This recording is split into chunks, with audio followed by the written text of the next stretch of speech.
Iran and America have been at each other's throats for decades, but things have been heating up as of late. The war in Ukraine is eating up American resources, and whatever is left must stand by at the ready for the flash that is Taiwan. For Iran, however, now is as good a time as any to overthrow the status quo.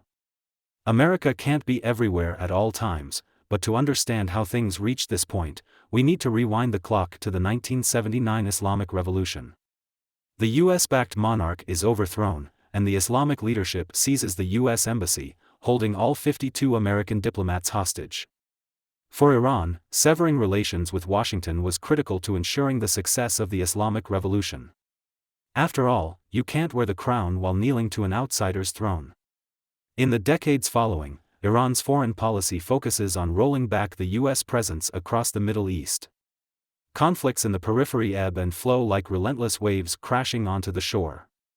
Each wave presents Iran with an opportunity to expand its power. But this approach isn't about annexing territories, it's about creating vassals by funding, training, and arming predominantly Shia militant groups across the Middle East. Iran cultivates a web of armed militias ready to execute its will, all while maintaining a veil of deniability. Yet, in the Islamic Republic's infancy, the US held the upper hand. Saddam Hussein emerged as a formidable rival, launching an invasion in 1980. It took 8 years, millions of deaths, and hundreds of billions of dollars to force both sides to the negotiating table. However, the enemy of my enemy is my friend. While the Iran-Iraq war was devastating, it brought Syria closer to Iran. With Assad, Iran nurtured its first proxy, Hezbollah. The Shia group was the first member of Iran's proxy network, commonly called the Axis of Resistance. Hezbollah has since grown into an influential political party in Lebanon and one of the most capable military forces in the region. It bolsters around 100,000 fighters, augmented by drones, tanks, artillery, and an arsenal of at least 130,000 rockets and missiles. At the heart of Iran's overseas ventures stands the Revolutionary Guards Corps, a formidable ideological paramilitary force that forms the backbone of Iran's power projection. Standing 150,000 strong, it's nearly half the size of Iran's national army. Within its ranks operates the infamous Quds Force, renowned for orchestrating, supplying, and training Iran's proxy assets across the region. Far from being a small fish in a big pond, the Quds Force has developed additional proxy groups in Iraq, especially after 2011. Iranian-backed groups operate under the umbrella group Islamic Resistance in Iraq, which is about 35,000 to 75,000 strong and spearheaded by groups like Kataib Hezbollah, known for their persistent assaults on U.S. interests in Iraq and Syria. In 2011, the winds of the Arab Spring swept across the Middle East, toppling regimes and sowing rebellion. It created the perfect storm for Iran to expand its influence amidst the upheaval. Iran seized the opportunity, reaching out to the Houthi rebels in Yemen to plant its influence deep within the Arabian Peninsula, particularly near its key adversaries, the United Arab Emirates and Saudi Arabia. The Houthis are a battle-hardened rebel group. They've been fighting the Saudi-backed government forces since 2014. Now, however, they act as Iran's missile platform. Since 2015, the Houthis have launched hundreds of drone and missile attacks against Saudi Arabia, Israel, and even the UAE. There is little objective data available on the Houthis, but their numbers sit around 200,000 strong. Though not all are combat ready, between 10,000 and 30,000 Houthi fighters are believed to be loyal to Iran. By recruiting the Houthis, Iran has gained strategic leverage and ensnared Arab resources, placing another piece on the region's chessboard. By and large, Iran recognizes the limits of its conventional military and therefore relies on asymmetric warfare through its proxies. It's a strategy that has proven so effective that the Syrian civil war stood as the only major trial to its ambitions.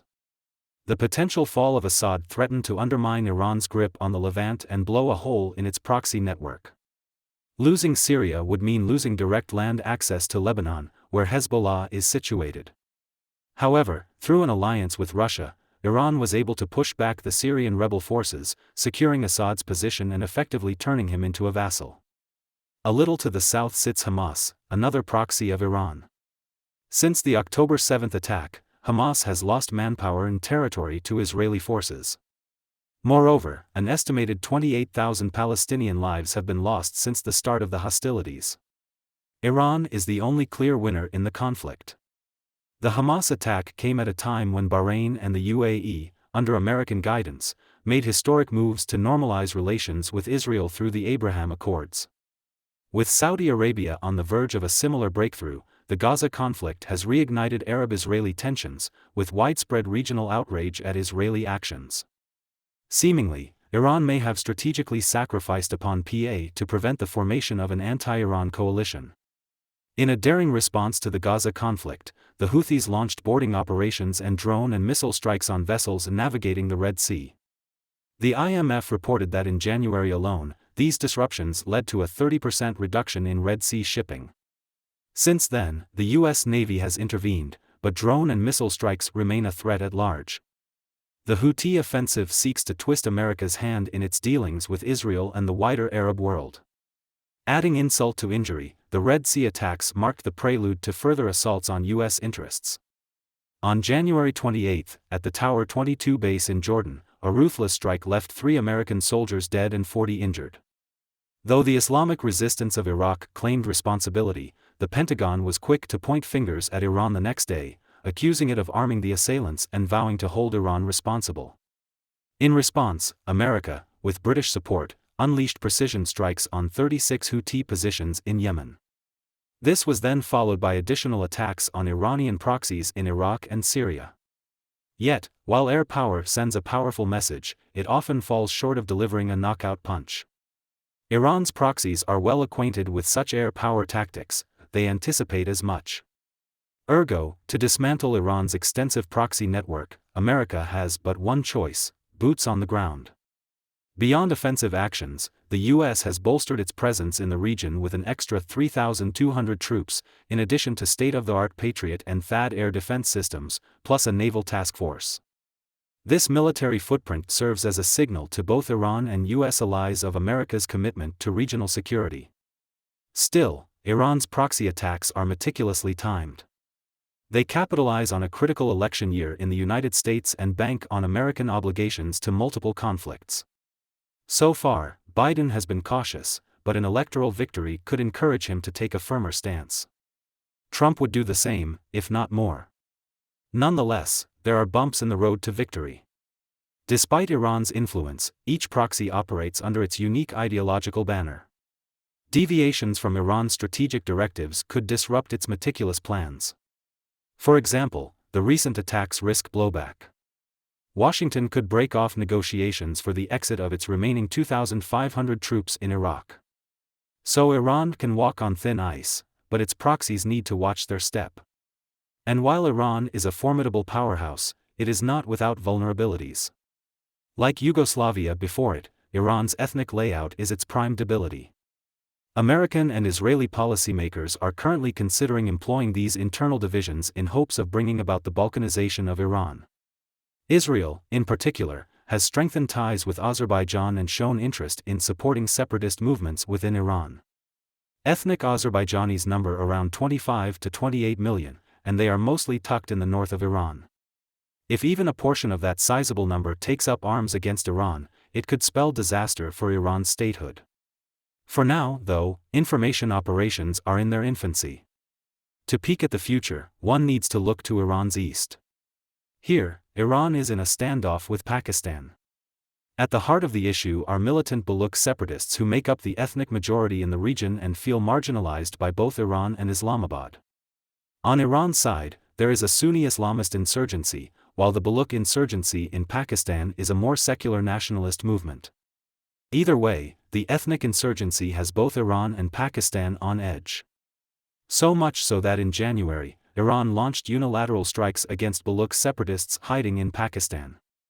It was the first time Iran conducted an attack on Pakistani soil. 2 days later, Islamabad responded with airstrikes against Baloch separatists hiding in Iran. The tit-for-tat shows just how quickly and unexpectedly things can go south. For now, though, as the dust settles, Israel will look to re-establish deterrence for Iran's direct attack. However, the level of support from America will determine whether the crisis escalates. Beyond just Israel and Iran, regardless of how this plays out, Iran's proxies move across the periphery like a sandstorm, covering America's footprints. But proxy warfare always cuts both ways.